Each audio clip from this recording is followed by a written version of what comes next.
বন্ধুরা, আজ আপনাদের সামনে তুলে ধরব নাটোরে উত্তরা গণভবন বা দীঘাপতিয়া রাজবাড়ি। এই রাজপ্রাসাদের কোথায় কি আছে তা আজ আপনাদের দেখাবো।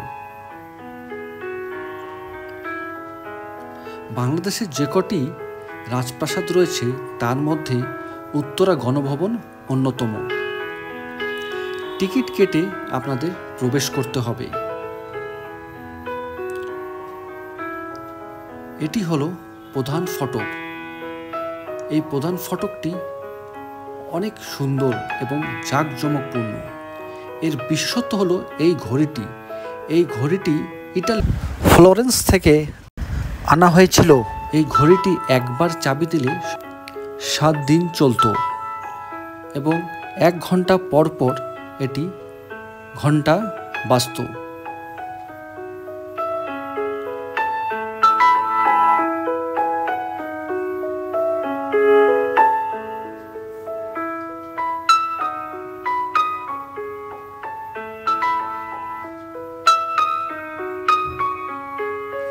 এখন আমরা যে রাস্তাটি দেখতে পাচ্ছি সে সময়ে এখানে একটি স্বয়ংক্রিয় সেতু ছিল। রাজ পরিবারের সদস্যরা এখান দিয়ে গেলে সেতুটি খুলে যেত এবং তারা চলে গেলে আবার ভাঁজ করে রাখা যেত। এটি ভাঁজ করে রাখা হতো বলে একে জাদুর সেতু বলা হতো সে সময়কার।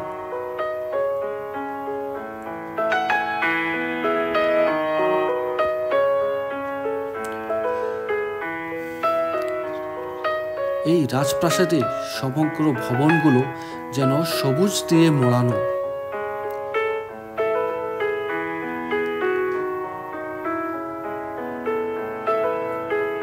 চারিদিকে সবুজ আর সবুজ, সবুজের এক মোড়কে মোড়ানো এক অপূর্ব সুন্দর এক রাজপ্রাসাদ। এবার আসুন এই রাজপ্রাসাদের মূল প্রাসাদ সেটির সৌন্দর্য আপনাদের সামনে তুলে ধরি। এবার এই রাজপ্রাসাদের কিছু ইতিহাস আপনাদের সামনে তুলে ধরি। বর্তমানে আমরা এই যে রাজপ্রাসাদটি দেখতে পাচ্ছি সেটির আদি নাম হলো দীঘাপতিয়া রাজবাড়ি। রানী ভবানী যেখানে রাজশাহী, পাবনা, নাটোর, দিনাজপুর সহ পশ্চিমবঙ্গের বেশ কিছু অঞ্চল শাসন করেছিলেন, তার ঠিক 4 কিলোমিটার দূরে আরেকটি রাজপ্রাসাদ এবং এই রাজপ্রাসাদের রাজাই কে ছিল সেটা জানা দরকার। 1706 সালে নাটোরে জমিদারি গোড়াপত্তন করেন জমিদার রামজীবন রায়। জমিদার রামজীবন রায়ের দয়ারাম নামে একজন সুদক্ষ দেওয়ান ছিলেন। তিনি তার দেওয়ানকে কিছু জমি দান করেছিলেন। সেই জমিতে দয়ারাম একটি বাড়ি তৈরি করেন। দয়ারাম ছিলেন তৎকালীন অত্যন্ত সৎ ও দক্ষ দেওয়ান। তার কারণেই রাজা রামজীবনের ব্যাপক উন্নতি সাধিত হয়েছিল। 1734 সালে দয়ারাম এখানে রাজপ্রাসাদ তৈরি করেন, তবে সেটা এই রাজপ্রাসাদ নয়। বর্তমানে এখানে যে ভবনগুলি আমরা দেখতে পাই তা তৈরি করেন 1860 সালে দয়ারামের নাতি প্রমোদনাথ দত্তর পুত্র রাজা প্রসন্ননাথের হাত ধরে। 1897 সালে এখানে একটি ভূমিকম্প হয়। এই ভূমিকম্পে এই প্রাসাদের অধিকাংশ অংশই ধসে পড়েছিল। মূল প্রাসাদের সামনে আমরা দেখতে পাই 2টি কামান এবং এর প্রত্যেকটি ওয়ালে রয়েছে জাঁকজমক ও আভিজাত্যের প্রকাশ।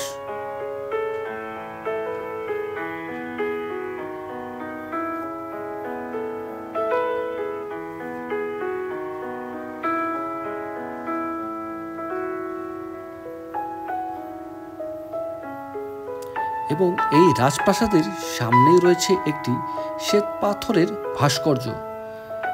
ষষ্ঠ রাজা প্রমোদনাথের ভাস্কর্য এটা।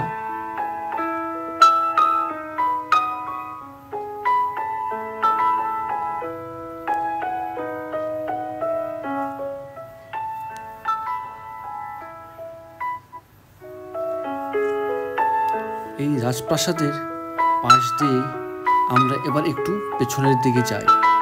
এখানে রয়েছে একটি আকর্ষণীয় জিনিস।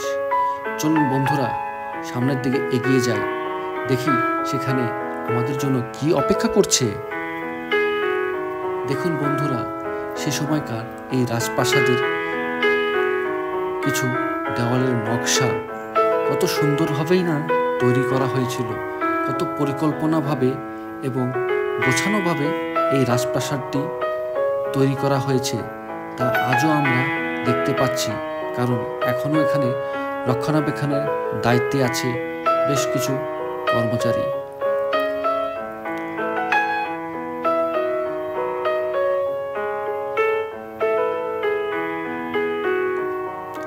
সে সময়কালের এটি হলো একটি গভীর নলকূপ। পানির চাহিদা পূরণ করার জন্য সে সময় এখানে একটি গভীর নলকূপ স্থাপন করা হয়েছিল এবং এর গঠনশৈলী দেখে বোঝা যাচ্ছে এর ভেতরে একটি মোটর ছিল, মোটর দিয়ে পানি উত্তোলন করা হতো। এটি হলো রাজপ্রাসাদের পেছনের অংশ।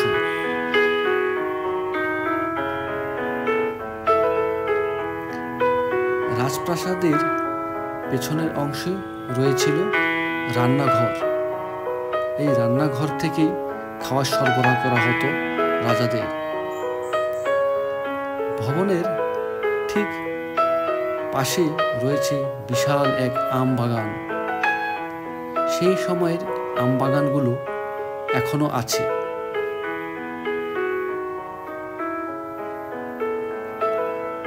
পুরো ভবনটির চারপাশে শুধু সবুজ আর সবুজ, গোছানো ছিমছাম অবস্থায় এখনো দেখা যায় এর পরিবেশ। আপনারা এখানে আসলে দেখতে পাবেন সবুজের সমারোহ, কোনো প্রকার ময়লা আবর্জনা নেই, সাজানো গোছানোভাবে রয়েছে এর প্রতিটি অংশ।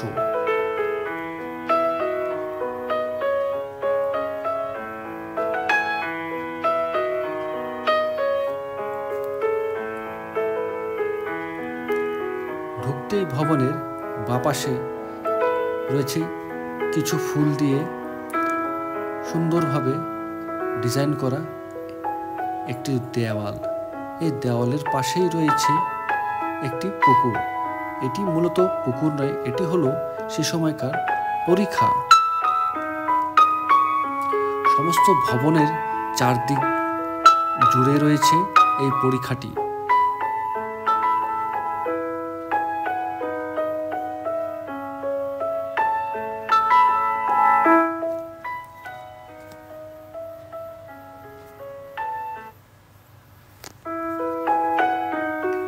চলুন বন্ধুরা, আপনাদেরকে এখন আরেকটি ভবনের কাছে নিয়ে যাই, দেখি সেখানে কি সৌন্দর্য আমাদের জন্য অপেক্ষা করছে।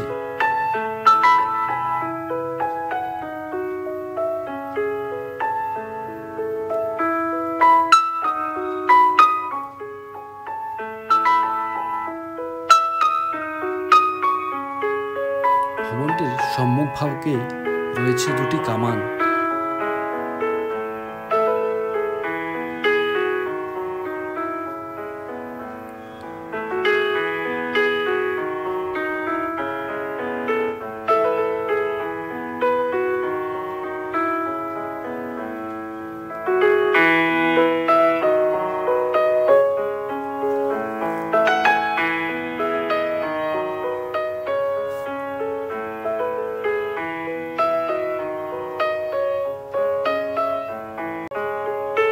এটি হলো কুমার প্যালেস।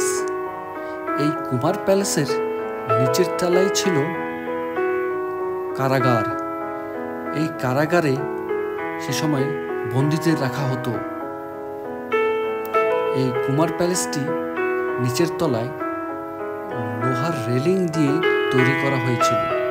সে সময়কালে যে ভূমিকম্প হয়েছিল, সেই ভূমিকম্পে এই ভবনটির তেমন কোনো ক্ষতি হয়নি, কারণ এর ভবনের পুরোটাই লোহার অ্যাঙ্গেল দিয়ে তৈরি করা। ছোট ছোট ছোট যে খোপগুলো দেখতে পাচ্ছি এটি হলো সেই সময়কার জেলখানার জানালা। এবার ভবনটির পেছন থেকে দেখি, যতই পিছনে আগাচ্ছি এর সৌন্দর্য আমাকে করছে মুগ্ধ।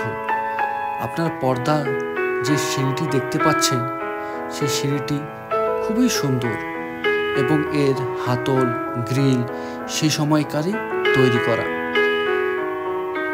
এই গ্রিলগুলি দেখুন, এই গ্রিলগুলোর মধ্যে রয়েছে আভিজাত্যের ছোঁয়া। দরজা জানালাগুলো আজও অক্ষত অবস্থায় রয়েছে।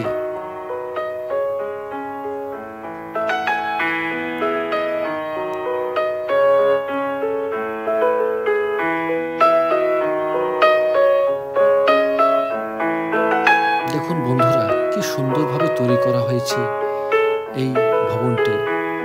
দরজাটিও রয়েছে নান্দনিকতার ছোঁয়া। এবার আমরা সিঁড়ি বেয়ে দোতলা থেকে দেখি পুরো ভবনটির চিত্র কেমন দেখায়।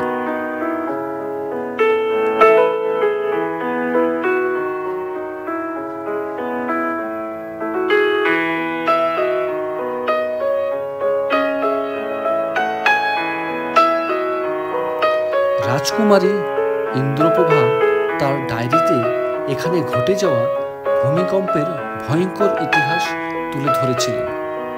সেই ভূমিকম্পে এই ভবনের প্রায় অধিকাংশ অংশই ধ্বংস হয়ে গিয়েছিল। ভাগ্যক্রমে রাজপরিবারের কারো কোনো ক্ষতি হয়নি, তবে ভীত সন্ত্রস্ত হয়ে তারা অবস্থান করেছিল পাশে এক টিনের ঘরে।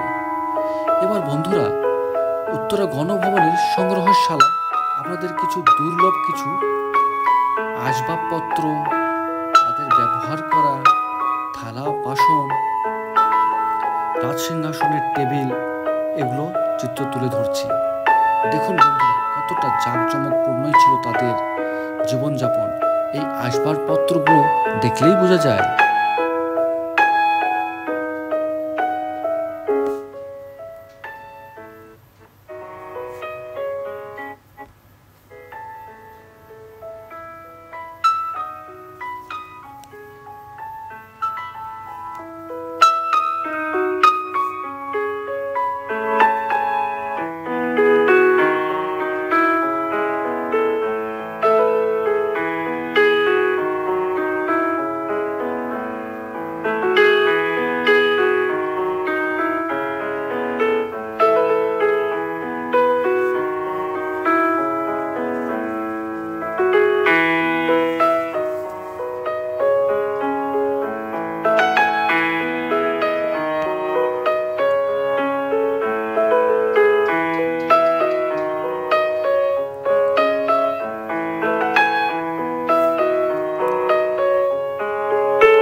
সেই সময় এখানে রাজাদের যান্ত্রিক গাড়ি, ঘোড়ার গাড়ি, হাতি ও ঘোড়া রাখার জায়গা ছিল এটি। তার ঠিক পাশে রয়েছে গ্র্যান্ড মাদার হাউস।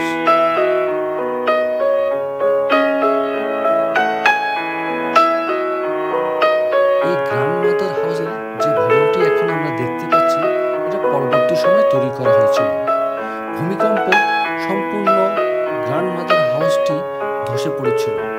এই গ্র্যান্ড মাদার হাউসে সে সময়কালে যাদের স্বামী বা যাদের রাজা মারা গিয়েছিল, যে সকল রানীর তারা এবং যে সকল রানী বয়স্ক হয়ে গিয়েছিল, তারা মূলত এই ভবনটিতেই থাকত। ভবনটির পাশে রয়েছে একটি চৌবাচ্চা। সম্ভবত এখানে রঙিন মাছ রাখা হতো।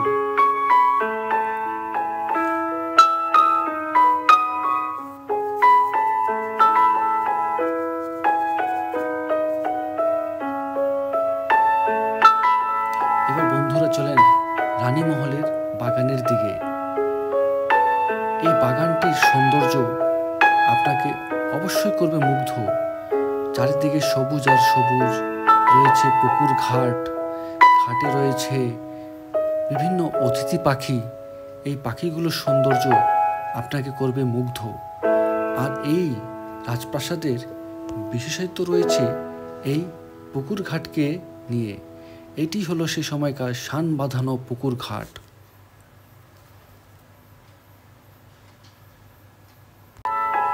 দেখুন বন্ধুরা, কি সুন্দরভাবে এই পুকুর ঘাটটি তৈরি করা হয়েছিল। রয়েছে এখানে বসার সুব্যবস্থা। সে সময় রাজা রানীরা এখানে বসেই তাদের অবকাশ যাপন করতেন। এই আটচালা টিনের ঘরটিতে কী কারণে ব্যবহার করা হয় তা জানার খুব ইচ্ছে ছিল। স্থানীয়দের সাথে আলাপ করে জানতে পারি সে সময় রানীরা তাদের আচার এখানে শুকোতেন। সে সময় রয়েছে এখানে অবাধে চলাফেরা করত হরিণ, ময়ূর, খরগোশ।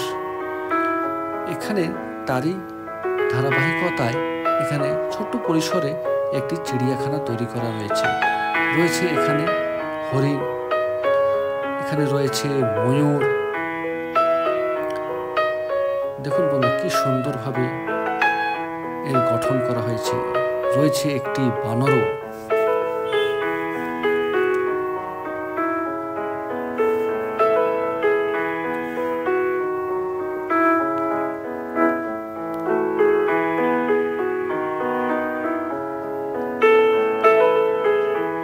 এই রাজপ্রাসাদটিতে একটি স্বয়ংসম্পূর্ণ রাজপ্রাসাদ, কোনো কিছুরই কমতি নেই এই রাজপ্রাসাদটিতে। কিন্তু কালের বিবর্তনে রাজার রাজত্ব নেই, রয়ে গেছে শুধু রাজপ্রাসাদটি কালের সাক্ষী হিসেবে। তা বন্ধুরা, কেমন লাগলো আমার এই ভিডিওটি তা অবশ্যই কমেন্টস বক্সে জানাবেন। আপনাদের ভালোবাসার অপেক্ষায় আছি।